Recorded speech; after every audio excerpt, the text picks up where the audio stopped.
राजा विक्रमादित्य लोहे की मुट्ठी से राज करते थे। उनका शासन इतना कठोर था कि उनके नाम से ही लोग कांप उठते थे। उनके दरबार में हर कोई उनकी शक्ति और क्रूरता से भयभीत रहता था। उनका दिल ठंडा और अंधेरा। उनके चेहरे पर कभी भी दया या करुणा की झलक नहीं दिखती थी।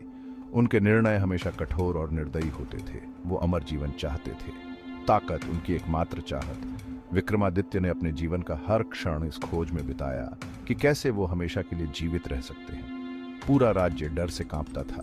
लोग अपने घरों में छुपकर रहते थे, हमेशा इस डर में कि कहीं राजा का क्रोध उन पर न बरस जाए। लोग उनकी क्रूरता के किस्से चुपके चुपके सुनाते थे। हर गांव में उनकी निर्दयता की कहानियां गूंजती थीं और लोग एक दूसरे को सावधान करते थे। विक्रमादित्य का जुनून बढ़ता गया। उनकी प्यास कभी बुझती नहीं थी। हर दिन, हर रात वो अमृता के बारे में सोचते रहते थे। उन्होंने एक शक्तिशाली जादूगर को ढूंढ निकाला, काले जादू का महारथी। यह जादूगर अपने काले जादू के लिए प्रसिद्ध था और उसकी शक्तियों के बारे में कई कहानियां प्रचलित थीं। जादूगर ने उन्हें अमृता का वादा किया, लेकिन एक कीमत पर। यह कीमत बहुत भारी थी, लेकिन विक्रमादित्य के लिए यह कोई मायने नहीं रखती थी। विक्रमादित्य महत्वाकांक्षा में अंधे मान गए। उन्होंने बिना सोचे समझे जादूगर की शर्तें मान ली, क्योंकि उनके लिए अमृता ही सब कुछ थी। वो कोई भी कीमत चुकाने को तैयार थे, चाहे वो उनकी आत्मा हो या उनके राज्य की शांति। विक्रमादित्य ने सब कुछ दांव पर लगा दिया। अमृता ही उनका अंतिम लक्ष्य था। उनके लिए जीवन का कोई और अर्थ नहीं था। वो हर हाल में अमर होना चाहते थे, चाहे कुछ भी हो जाए। विक्रमादित्य ने ठान लिया था कि वो किसी भी कीमत पर अमरता प्राप्त करेंगे, चाहे इसके लिए उन्हें कितनी भी बड़ी कुर्बानी क्यों न देनी पड़े। जादूगर ने अनुष्ठान की तैयारी की, एक जटिल और खतरनाक प्रक्रिया। उसने राजा को परिणामों से आगाह किया। समझौते को तोड़ना विनाशकारी होगा, तुम्हारी आत्मा छिन जाएगी। जादूगर ने चेतावनी दी। एक कंकाल के पिंजरे में कैद मृतकों की सेना पर राज करने के लिए विक्रमादित्य ने उपहास किया। उन्हें किसी चीज का डर नहीं था। राजा का अपना वादा निभाने का कोई इरादा नहीं था। वो मौत को भी धोखा दे देंगे। अमृता उनकी थी और सिर्फ उनकी। अनुष्ठान पूरा हुआ। विक्रमादित्य ने शक्ति का अनुभव किया। वो अजेय थे, या उन्हें ऐसा ही लगता था। उनका समझौता निभाने का कोई इरादा नहीं था। जादूगर ने उन्हें आखिरी बार चेतावनी दी, लेकिन राजा ने उसकी एक न सुनी। उसने जादूगर को अपने राज्य से निकाल दिया। उनकी हंसी महल में गूंज उठी। राजा का आतंक जारी रहा। साल दशकों में बदल गए। उन्होंने लोहे की मुट्ठी से राज किया, लेकिन उनका समय समाप्त हो रहा था। मौत हमेशा की तरह विक्रमादित्य के लिए भी आई, लेकिन ये वो अंत नहीं था जिसकी उन्हें उम्मीद थी। उनकी आत्मा फंसी रही, एक कंकाल के रूप में बंधी हुई। उनका टूटा हुआ वादा उन्हें लेने आया था। जादूगर का श्राप काम कर गया। वो कंकाल राजा बन गए थे। उनकी सेना उनके साथ उठी।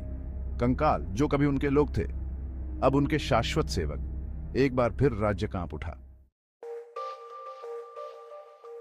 भाग 5। दहशत में डूबा देश।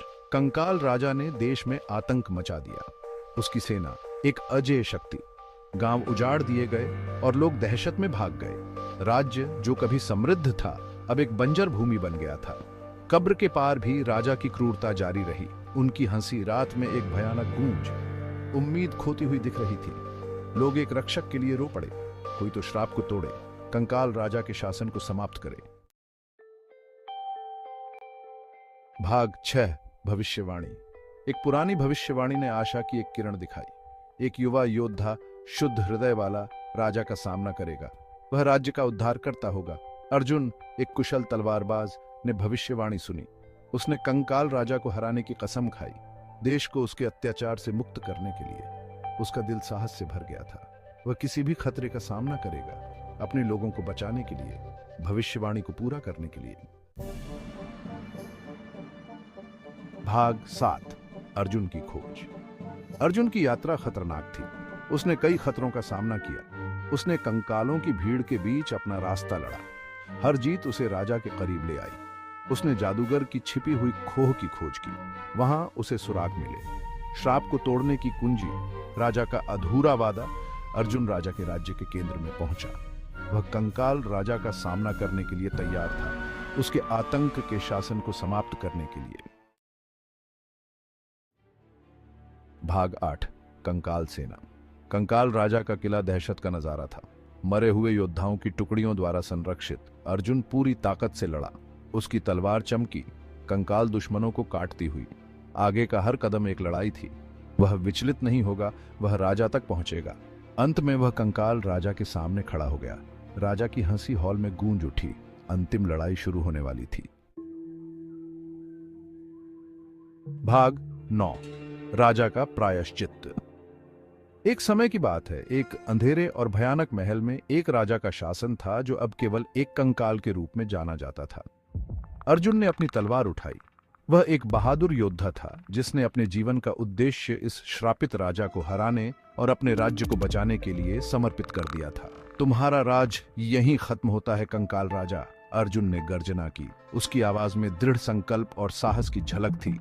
उसने घोषणा की, लेकिन राजा केवल हंसा।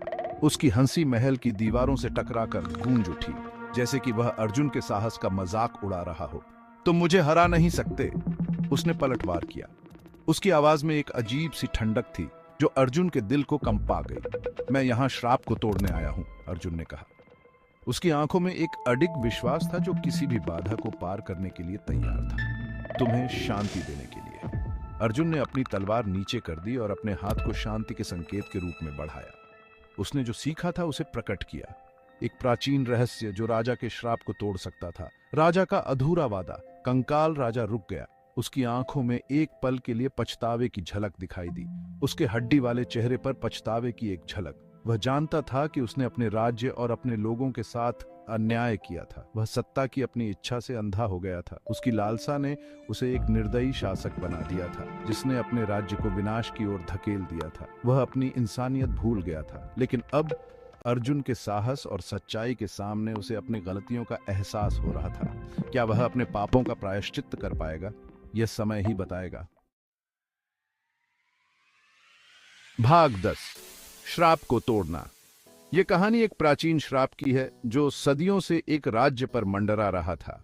एक श्राप जिसने कई पीढ़ियों को पीड़ा दी थी और अब इसे तोड़ने का समय आ गया था। अर्जुन ने सोने का सिक्का उठाया। यह सिक्का साधारण नहीं था, बल्कि इसमें एक रहस्य छुपा था। यह सिक्का ही श्राप को तोड़ने की कुंजी थी। अपना वादा पूरा करो राजा, उसने आग्रह किया। अंत में शांति पाओ। अर्जुन की आवाज में दृढ़ता और करुणा थी।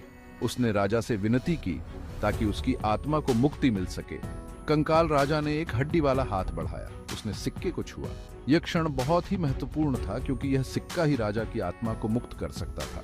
कक्ष में एक अंधाधुंध रोशनी भर गई। यह रोशनी इतनी तेज थी कि कुछ क्षणों के लिए सब कुछ धुंधला हो गया। यह संकेत था कि कुछ असाधारण हो रहा था। जब यह फीका पड़ा तो राजा चला गया था। वह अब इस दुनिया में नहीं था। उसकी आत्मा को आखिरकार शांति मिल गई थी। फर्श पर केवल उसके कंकाल के अवशेष पड़े थे। श्राप टूट गया था। यह एक नया आरंभ था, एक नई शुरुआत। राजा की आत्मा मुक्त हो गई थी। वह अब स्वतंत्र था और उसकी आत्मा ने स्वर्ग की ओर प्रस्थान किया। अर्जुन ने राज्य को बचा लिया था। उसकी बहादुरी और दृढ़ संकल्प ने राज्य को एक नए युग में प्रवेश करने में मदद की। उसने भविष्यवाणी को पूरा किया था। यह भविष्यवाणी सदियों पुरानी थी और अब अर्जुन ने इसे साकार कर दिखाया था। राज्य में अब शांति और समृद्धि का समय था। भाग 11, कहानी का नैतिक। देश में खुशियां मनाई गई। कंकाल राजा नहीं रहा। अर्जुन ने उन्हें अत्याचार से मुक्त कराया था, लेकिन जीत एक कीमत पर मिली। राजा की कहानी एक चेतावनी के रूप में काम आई। लालच और सत्ता का पीछा करने से ही अंधेरा छाया रहा। सच्ची अमृता सम्मान और करुणा में है।